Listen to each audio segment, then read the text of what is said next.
Looking to get the eyes on your miniatures painted? Well, stay tuned because I'm going to show you a couple easy ways to get this done.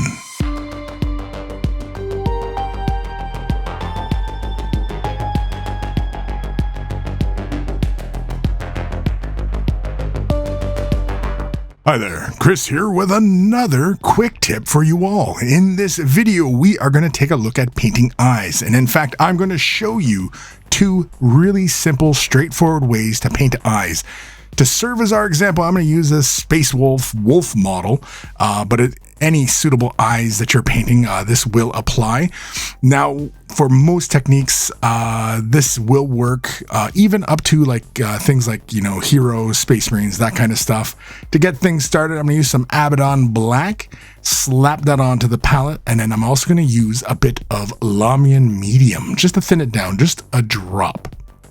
I have my Millennium medium in a dropper style bottle, so it's relatively easy to, get a drop into my palette and give it a thorough mixing as well. And this is just to thin it down. Now, if you also have access to contrast paints or even really thin body paints, these will work out just fine as well. This will work with contrast paints as well. And in fact, I can demonstrate it in a future video for everybody out there who's a little bit skeptical.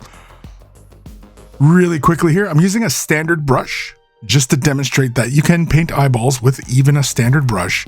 And you can see here we are applying it over the entirety of the eyeball as well as kind of around the eyelid as well, as this is going to create a nice little frame for the eye and create good separation. And I'm demonstrating this on a furry, animal model, but this will apply to anything: humans, aliens, wolves, monsters, tentacles, Cthulhu, anything like that.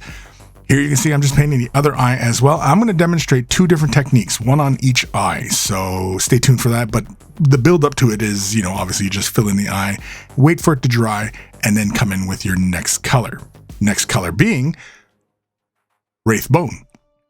Using Wraithbone instead of white here because, well, I find that sometimes using a pure white feels a little bit, artificial. It doesn't feel quite right. We're going to use some Millennium medium, just a drop here in this little dollop of paint. Give it a nice thorough mixing just to thin it down.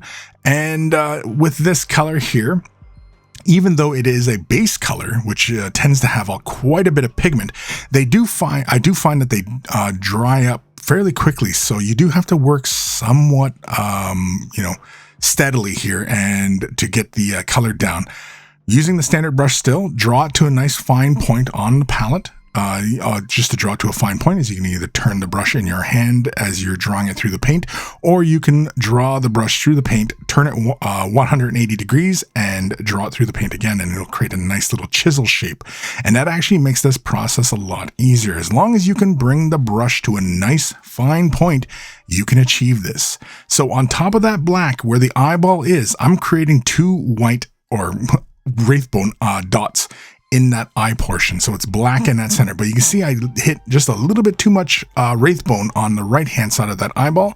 So really quickly I'm going to come back in with the Abaddon Black and I'm just going to clean up that edge very, very carefully, really kind of accentuate that lower eyelid as well. And it also creates a really great shadow in that space and adds to the intensity of the eyes of these wolves. And in fact, we probably could have even came in with like a yellow or something along those lines. There you can see the eyeball, and it looks a little bit dull because the paint is a little bit thin, but we can come back and fix that up as well. So we can just come back in with some Wraithbone, draw it to a nice fine point, and in fact, we can get the upper portions of the eyeball itself.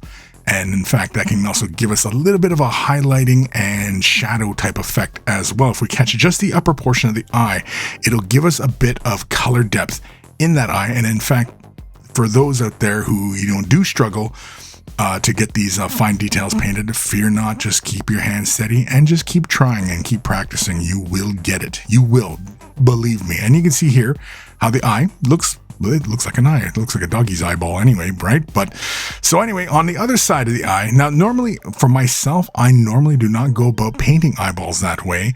I prefer just to hit the entirety of the eye and around the eyelid as well, and then come in with my color and paint the entirety of the eyeball in my brighter color, being here, this case, Wraithbone, and we are going to apply that over the entirety of that eyeball. And instead, this time, we're going to come in and draw the brush through the black as well and create a nice fine sharp point to the brush. And we are just going to simply create the pupil right in the center of the eye. And typically when I'm creating this, I will use a little bit more pressure on the upper portion of the eye so that it gives the impression of a bigger portion on the upper side of the eye, the iris or pupil, iris. I always get that stuff mixed up. Again, if you go a little too heavy, you can always come back in with the wraith bone and then clean that up. And here you can see how the eye has a bit more of a doggy-like appearance as opposed to that eye, which, you know, feels like a very solid one. Either one works very, very well. This will work even up to, hero models, space marines, humans, all the way up to orcs, goblins, what have yous, to monsters, squid monsters, giants even easier, for God's sakes. But yeah, that is it. That is painting eyeballs. Hopefully you enjoyed this quick tip. If you have any suggestions for future quick tip videos, feel free to post down below and I will get to them. And if you feel like this video didn't quite answer your questions, leave a comment down below as well. And, let me know what exactly you are looking for as far as help is concerned, because that's what this series is all about. It is about helping all of you get better at your painting.